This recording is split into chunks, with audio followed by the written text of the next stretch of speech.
प्रेम से बोलिए जय श्री कृष्णा। दोस्तों, धर्मराज युधिष्ठिर कहने लगे कि हे जनार्दन, मैंने मार्गशीर्ष मास के शुक्ल पक्ष की एकादशी यानी कि मोक्षदा एकादशी का सविस्तार वर्णन सुना और अब आप मुझे कृपा करके पोष माह के कृष्ण पक्ष की एकादशी के विषय में बताइए।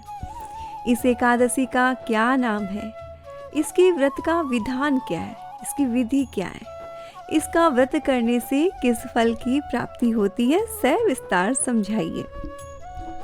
तब भगवान श्री कृष्ण बोले, पोष माह के कृष्ण पक्ष में आने वाली इस एकादशी को सफला एकादशी कहा जाता है और इस एकादशी के देवता है श्री नारायण। विधि पूर्वक इस व्रत को करना चाहिए और जिस प्रकार नागों में शेषनाग, पक्षियों में गरुड़, सभी चंद्रमा, यज्ञों में अश्वमेघ और देवताओं में भगवान विष्णु श्रेष्ठ है, उसी तरह सभी व्रतों में एकादशी का व्रत श्रेष्ठ है। जो मनुष्य सदैव एकादशी का व्रत करते हैं वह मुझे परम प्रिय है। इसका महात्म्य मैं तुम्हें सुनाता हूँ, ध्यान पूर्वक सुनो। भक्त वत्सल भगवान श्री कृष्ण कहने लगी कि धर्मराज, मैंने तुम्हारे स्नेह के कारण तुमसे कह रहा हूँ कि एकादशी व्रत के अतिरिक्त मैं अधिक से अधिक दक्षिणा पाने वाले यज्ञ से भी प्रसन्न नहीं होता हूँ। अतः इसे अत्यंत भक्ति और श्रद्धा से युक्त होकर करें। हे राजन, द्वादशी युक्त पोष मास के कृष्ण पक्ष की एकादशी का महात्म्य तुम अब एकाग्रचित होकर सुनो। तो कथा इस तरह से आती है।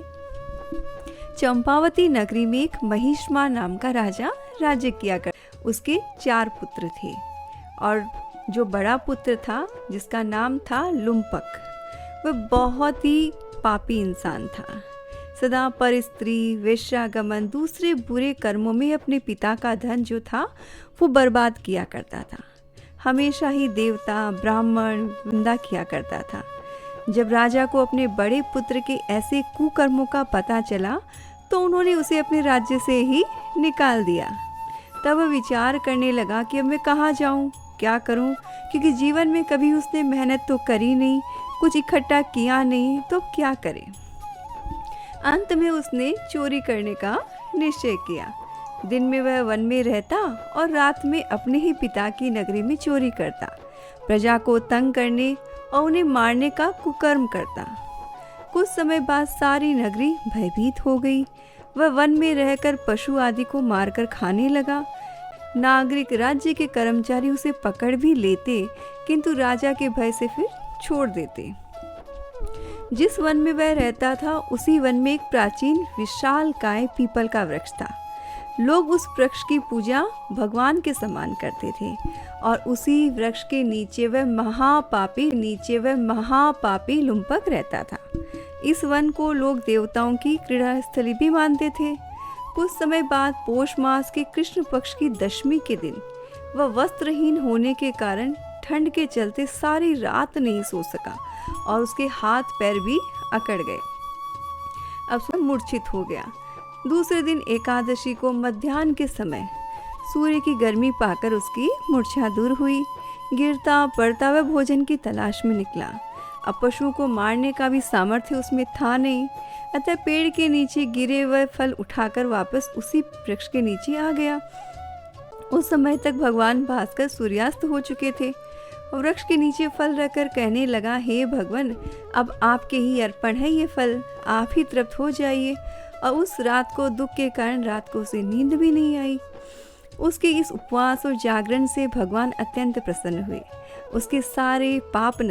दूसरे दिन सुबह एक बहुत ही सुंदर घोड़ा बहुत सी सुंदर वस्तुओं से सजा हुआ उसके सामने आकर खड़ा हो गया और उसी समय आकाशवाणी हुई कि हे राजपुत्र, श्री नारायण की कृपा से तेरे सारे पाप नष्ट हो गए हैं। अब तू अपने पिता के पास जाकर राज्य कर। ऐसी वाणी सुनकर वह बहुत खुश हुआ और दिव्य वस्त्र धारण करके भगवान आपकी जय हो, भगवान आपकी जय हो कहते कहते अपने पिता के दरबार में पहुंच गया। उसके पिता ने प्रसन्न होकर उसे समस्त राज्य का भार सौंप दिया और स्वयं जो है वो वन को चले गए। अब अब लुम्पक शास्त्रानुसार राज्य करने लगा। उसके स्त्री, पुत्र और सारा परिवार भगवान श्री नारायण का परम भक्त हो गया। और जब वह वृद्ध हुआ तो उसने भी अपना राज्य का भार अपने बेटों को सौंपकर स्वयं जो है वो वन में तपस्या के लिए चला गया और अंत समय में वैकुंठ को प्राप्त हुआ। अतः जो मनुष्य इस परम पवित्र सफला एकादशी का व्रत करते हैं उसे अंत में मुक्ति मिलती है, और जो नहीं करते वे पूंछ और सींगों से रहित पशुओं के समान होते हैं। इस एकादशी के महात्म्य को पढ़ने, सुनने और सुनाने से मनुष्य को अश्वमेघ समान फल मिलता है। इसलिए दोस्तों आप भी इस वीडियो को शेयर ज़रूर से कीजिए।